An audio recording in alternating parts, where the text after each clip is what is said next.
Hi guys, and welcome back to another video. Today I'll be showing you how to add Bluetooth to a non-optioned XC90. Now currently this car doesn't really have Bluetooth. It has a Nokia CK7W kit installed, but it can only use Bluetooth for calls, and I want to be able to use Bluetooth for music as well. So this will cost under £20, this adapter, and it also adds an aux input. But this won't work for 2005 models which don't have the aux inbuilt into the cup holders already. So for this job you're going to need obviously the Bluetooth adapter, link for which will be in the description. You're going to need a Torx 25-bit, and also you're not going to need a ratchet set, preferably like up to 13mm, but it can be more. The first thing we're going to do is put the key into ignition, and then we're going to put to the second position. After we do that, we're going to take the gear stick and put it to the drive position. Now you may see it's stuck. It means that you would just have to press the brake underneath and then pull it back. Now that you've done that, put it back to 1 or even lower, but you'll see you won't be able to turn it off. Now don't try and turn it off completely because you'll break the key. So what we're going to do now is disconnect the battery, the negative terminal on the battery, and I'll show you how to do that. So lifting the tailgate, putting this down, you can see that it's clear here, so you have to have it clear till this line here because we'll be removing this. First thing you do is pull up on this, you see it just goes up. Now these you pull to you and then it comes out, same here, pull towards you and it comes out. Now, here on the corner, there's a little gap. Put your finger or two in there. Just pull up. Just pull up and close it. Remove this from here. Get it out of the way. Perfect. So now we're going to have these 3 bolts to remove. And you're going to need a 13mm ratchet to remove those. And now with the 13mm on, you just start to unscrew.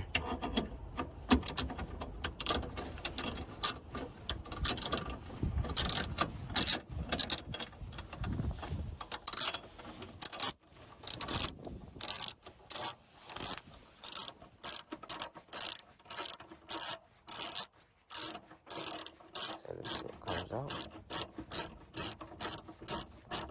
Now we can leave it and do it with our hand from here. Just leave this on the side here. Remember where they go because these two are the same size, but this one is just a nut. It's not actually a screw. Now this one.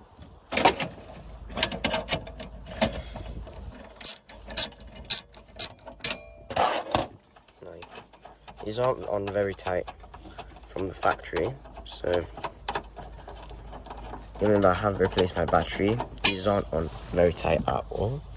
So that with this. Now this one, just put a little extension on it because this is a bit lower, so it'll be harder without an extension.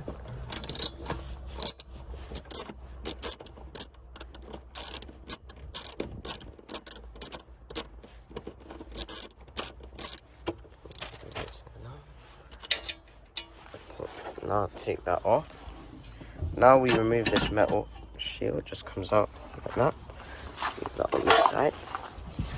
And now for this plastic bit, just have to reroute it around this post. So lift up from the left. You'll see here it'll be a bit stuck, just wiggle it a bit. With a bit of persistence. There we go, it'll come up. So with that out as well, we have our battery. Now for this, you'll need a 10mm socket, and we'll remove that now. So now we only need to remove the negative side. You don't need to completely remove the screw, just loosen it a bit. Then pull up on this, wiggle it, just leave it free. The positive can stay on. Now just on this and close the trunk. Heading over to the passenger side now, because I'm in the UK, the wheel is on the right. Heading over to the passenger side, first thing you're going to want to do is open the cup holder which will give you a bit of space here. Now leave it like half open, just keep it with your thumb. Just pull your fingers under and lift up. You'll see it'll come off. Now, because I have the Nokia kit, I have this piece of Velcro stuck to this, so I'll just take that off. And now, you're just going to want to slide it under from there. And you can see it comes out like so.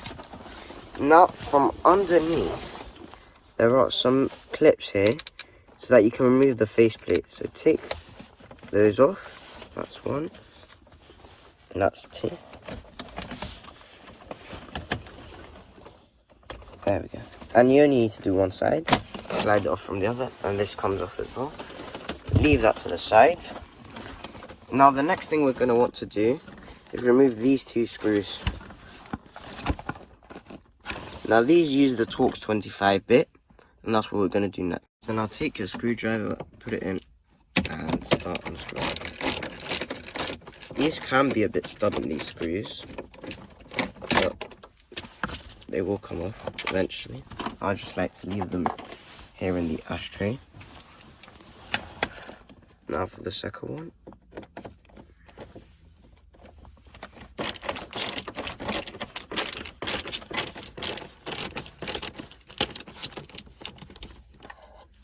Now we can use the screwdriver and take it by hand. So now we have both the screws here. And now we're going to remove the whole of the stereo. We're not going to unclip all the clips and the connectors, because that'll just be a waste of time, and it might trigger an airbag alert. Now we removed the battery terminal so that it doesn't have the airbag, but just to be sure, we're not going to take off all the connectors, just the one we need. So to take out the stereo, you need to pull under from here, pull towards you, and you'll see it starts to come out from there. Then when you can, put your fingers through and just lift it open. Now be careful, because there are many connectors here. You can see just in the depth there how many cables there are. It's absolutely massive. So now, after having taken out the stereo, we can locate the connector we want. Now we want to take out this grey connector. This will connect, if I show you the Bluetooth adapter. So we'll go back into this, then into the stereo we'll plug in this, the new connector. This will give us the Bluetooth and the aux cable. So to remove it, it's hard to film here, but to remove it, we're going to need to press on the clip just below it and pull. So it's a bit hard to film, so just, yeah.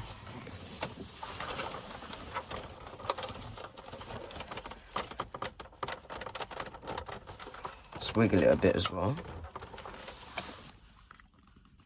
So now, with that removed, we're going to want to take the Bluetooth adapter, which is here. We're going to plug in the Bluetooth adapter into here. So now put the Bluetooth adapter this way around. This is how the cable is going to go in. But you can also check the pins for alignment. Now, for this, you're going to want to take the Bluetooth adapter, just plug it in.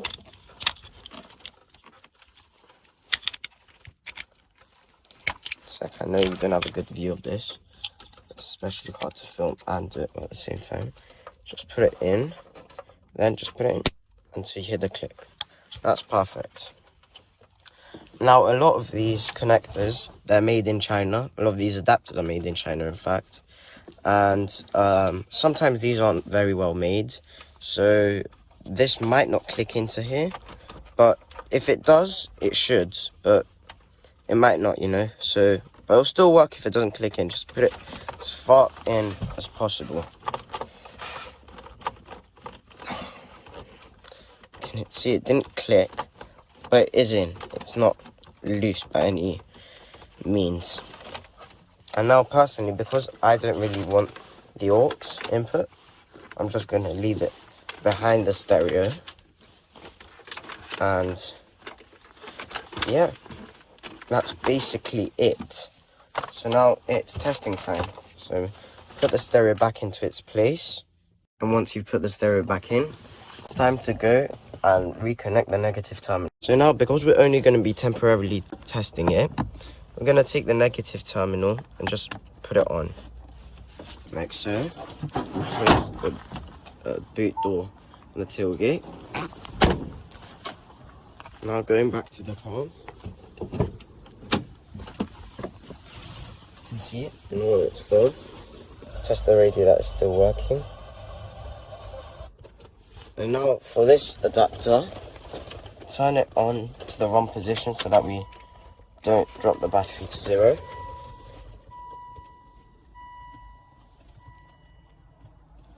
Now, this is another good point. The car won't run unless you put it back to park. So just put the car back to park. And now onto the ROM position.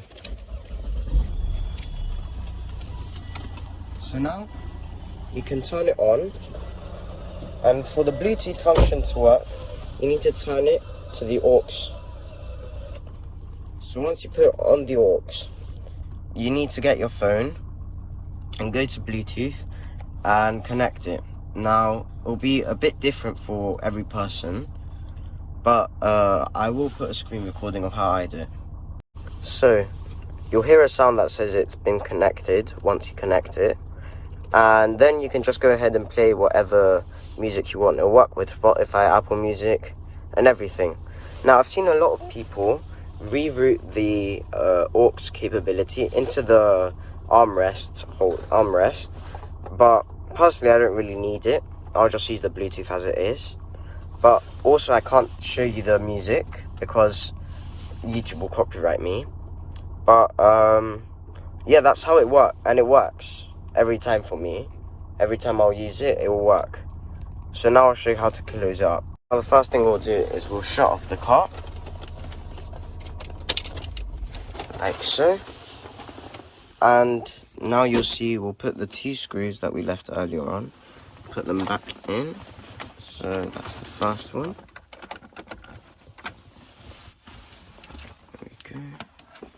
Set my screwdriver to screwing. Now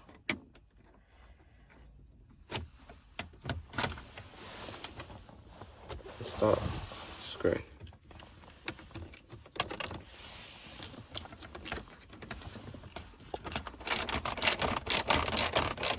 Until it goes tight. Don't over tighten it because you'll break the plastic that it goes into.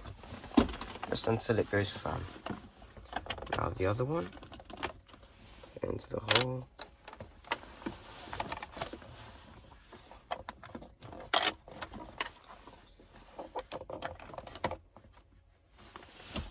I'll put it into the hole and just start tightening.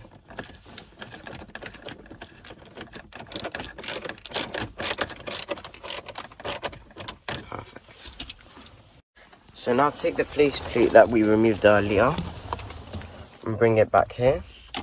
Now this, we need to put the car back into drive position.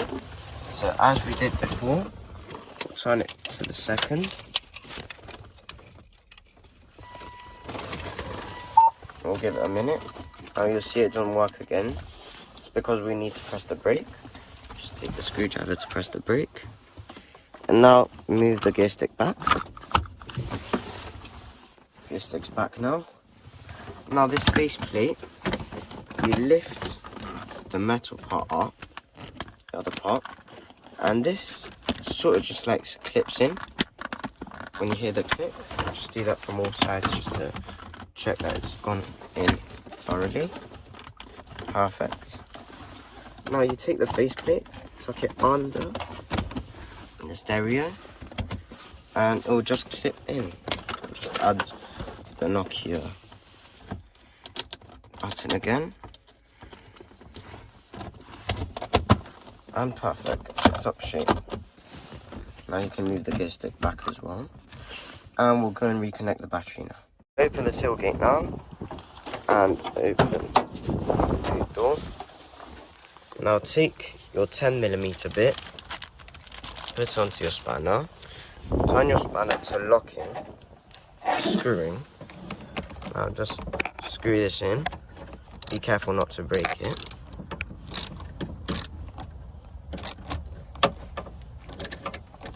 That's tight. So now what we're going to do is take the plastic piece, put that back in. Now be careful with this, route it under this. And there's also these cables here. There's a positive terminal. These need to go inside this. So first I like just putting this in. You can manipulate the plastic as well, so it goes how you want it. And now for this part, go in like so. Perfect. Just reroute the cables. You can see now it is fully in. So now take the metal piece and put it onto place. Screw it here. Line it up with the screw holes here and here. Perfect. Now take the 13mm bit or socket. Just put that onto the ratchet.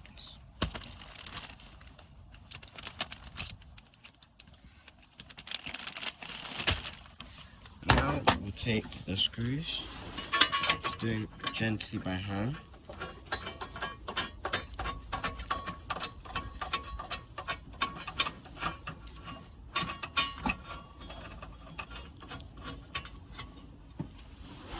Now the next one.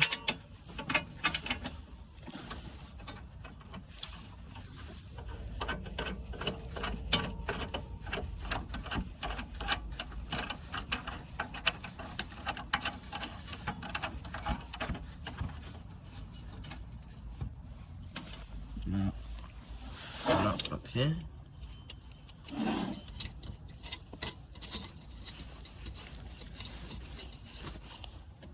Perfect. And now we're just going to tighten. Perfect.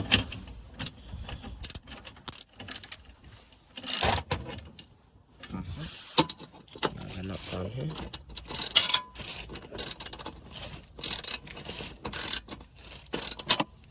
Perfect.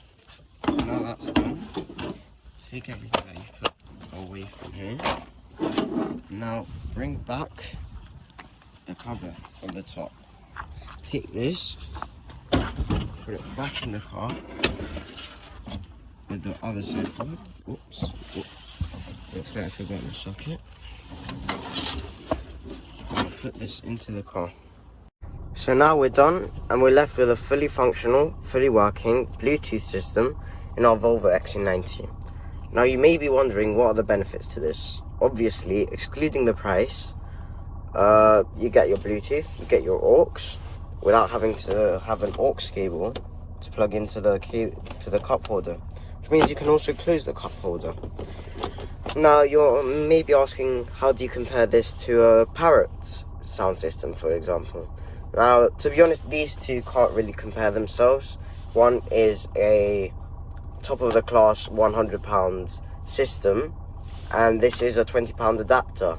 But I should say that the features are quite comparable, and to be honest, you won't get much from the Parrot kit over this.